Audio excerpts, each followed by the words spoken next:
Now, the actual case of genocide in the International Court of Justice, also known as The Hague, will take years, most experts say.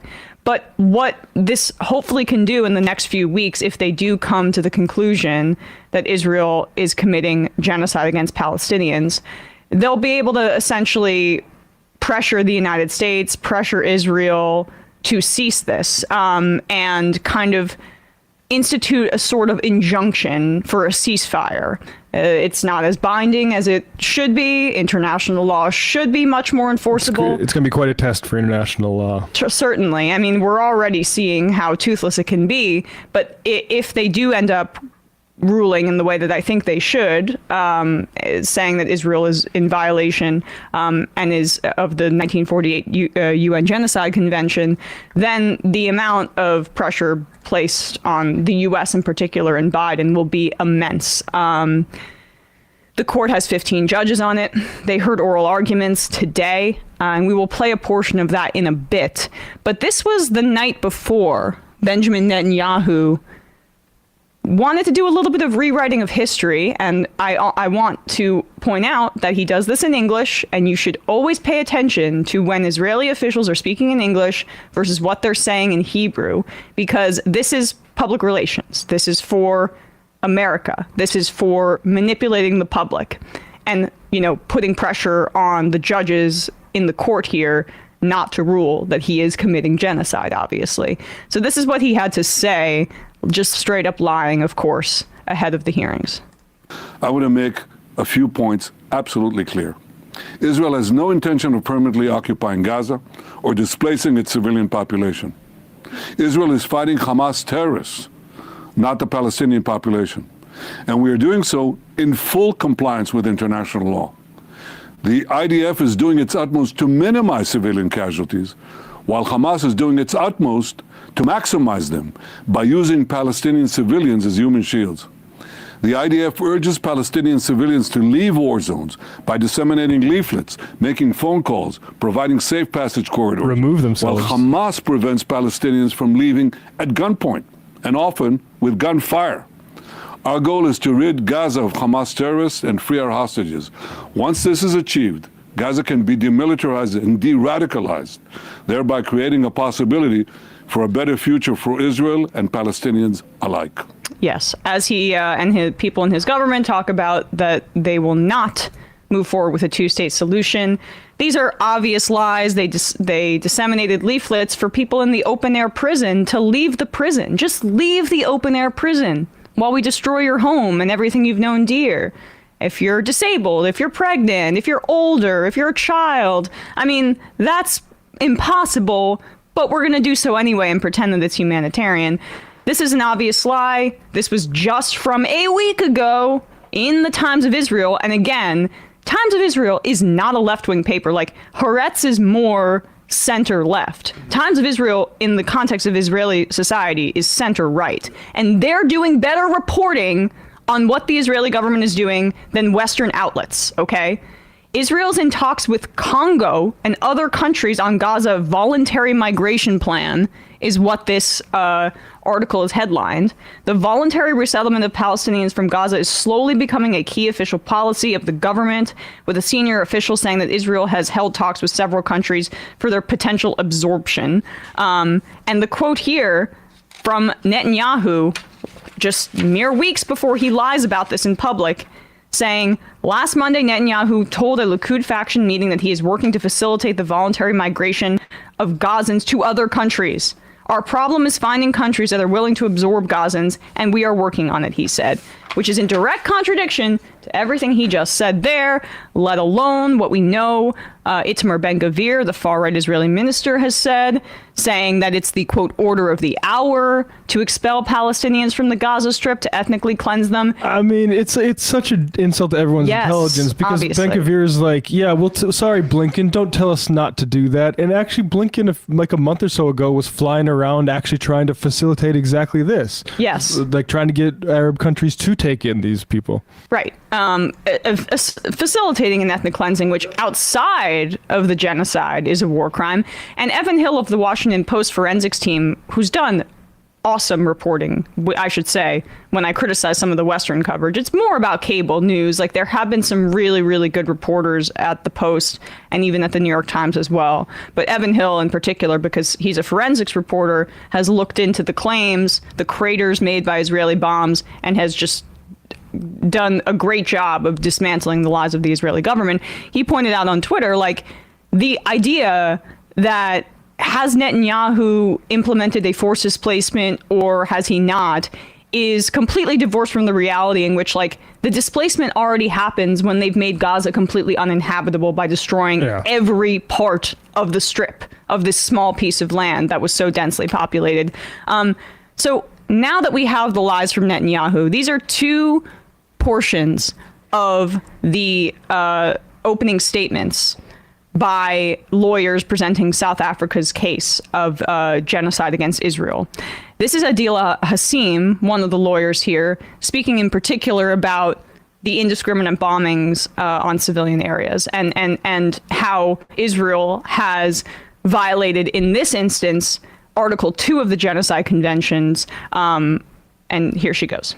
In the first 3 weeks alone, following 7 October, Israel deployed 6,000 bombs per week. At least 200 times, it has deployed 2,000-pound bombs in southern areas of Palestine designated as safe. These bombs have also decimated the north, including refugee camps. 2,000-pound bombs are some of the biggest and most destructive bombs available. They are dropped by lethal fighter jets that are used to strike targets on the ground by one of the world's most resourced armies. Israel has killed an unparalleled and unprecedented number of civilians, with the full knowledge of how many civilian lives each bomb will take. That's absolutely accurate. We know in one breath, we'll hear about how Israel is the most advanced military in the world, how its army is so profoundly sophisticated. And then in the other, look, I mean, they're using them as human shields. So we got to bomb the hell out of them. Again, another trope we'll return to is the look what you made me do argument is the right-wing construction. And that is the entire case being presented by the Israeli government, which is that Hamas is so horrific and they're using them as human shields, so we had no choice to slaughter what is estimated by Euromed Monitor to be over 30,000 Palestinians, including the presumed dead, in 90 days. Yeah, it's like in Vietnam, there's a famous quote from a general saying, it came to a point where we had to destroy the village in order to save it. Well, and that, I saw you posted that. That's always applicable, and certainly here. This was another clip I just wanted to play because this is, it's in Gaelic, and I'm going to butcher it. I apologize. Blaen ni Gralia. That's definitely not what it is. But, you know, the Irish people have a historic solidarity with the Palestinian people because they were also victims of bloody British colonialism, also victims of collective punishment and starvation because of the British government's imposed potato famine, and all of the mass migration that forced, the pain, the suffering, the starvation, the death of the Irish people to benefit wealthy landowners in Britain that wanted to force Irish people off of their land. So that is part of the history here. And this is an Irish lawyer here speaking and giving closing statements today in the ICJ. It is becoming ever clearer that huge swathes of Gaza, entire towns, villages, refugee camps are being wiped from the map. As you have heard, but it bears repeating, according to the World Food Programme, 4 out of 5 people in the world in famine or a catastrophic type of hunger are in Gaza right now. Indeed, experts warn that deaths from starvation and disease risk significantly outstripping deaths from bombings. The daily statistics stand as clear evidence of the urgency and of the irreparable prejudice. On the basis of the current figures, on average, 247 Palestinians are being killed and are at risk of being killed each day, many of them literally blown to pieces. They include 48 mothers each day, 2 every hour, and over 117 children each day, leading UNICEF to call Israel's actions a war on children. Entire multi-generational families will be obliterated, and yet more Palestinian children will become WCNSF, Wounded Child, No Surviving Family, the terrible new acronym born out of Israel's genocidal assault on the Palestinian population in Gaza. Very, very powerfully done. As the context of her commentary, or not commentary, the legal case she's presenting about famine, given her being Irish, is key. Again, the historical significance of South Africa bringing this case, the fact that apartheid South Africa was closely aligned with the fairly new state of Israel, despite the white Afrikaners leading the government at the time being sympathetic to Nazis, like literally in the 70s. I'm blanking on the South African prime minister's name, but it's quite well documented that he was explicitly anti-Semitic and sympathetic to the Nazi government. And then that change of when the ANC took over and the solidarity with Palestinians being so intrinsic and obviously deeply historical and a part of a collective understanding of people who are victims of colonization, Black South Africans who were victims of apartheid, just being like, no, we see what this is.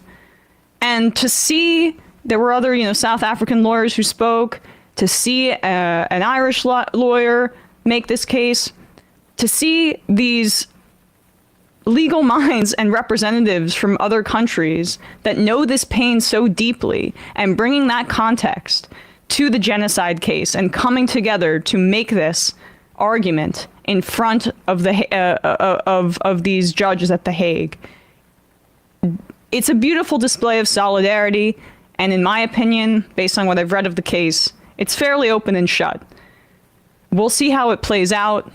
Obviously, there's immense international pressure that has in the past been exerted by the United States, Israel, and the UK.